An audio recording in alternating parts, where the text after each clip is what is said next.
Ne vous fiez pas aux apparences. L'oreille n'est pas le seul vecteur du son.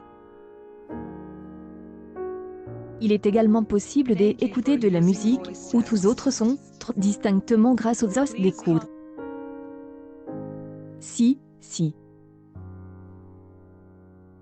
Ce dispositif a même un nom, l'ostéophonie.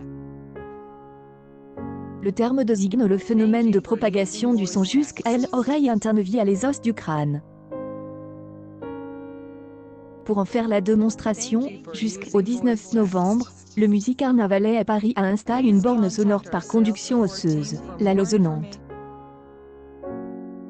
Celle-ci fait circuler le son le long des coudes, des bras, des mains, jusqu'aux oreilles. Une petite table en bois flanquée et une surface circulaire pour poser ses coudes campent au milieu du salon d'or du musée.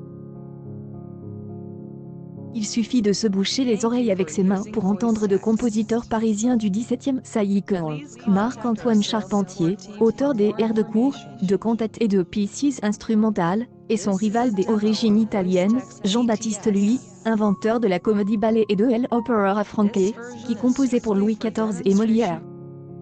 Aussi surprenante semble-t-elle être, l'ostéophonie n'a rien de très nouveau, mais la losonante crée une bulle sonore insolite au milieu des boiseries des origines de l'hôtel Le Pelletier de Saint-Fargeau. Les Dalton faisaient appel au même procédé pour écouter le train arriver dans Lucky Luke.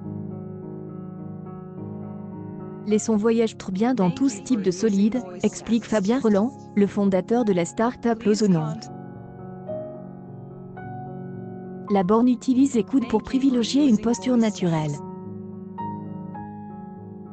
Le son passe du coude à l'avant-bras et ressort par le bas de la main, poursuit l'entrepreneur.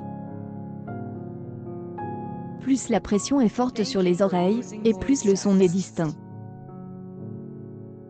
Non seulement on se coupe des sons externes, ce qui permet de ne pas être gêné par les autres visiteurs, mais plus il y a de contact entre les os, plus les sons voyagent.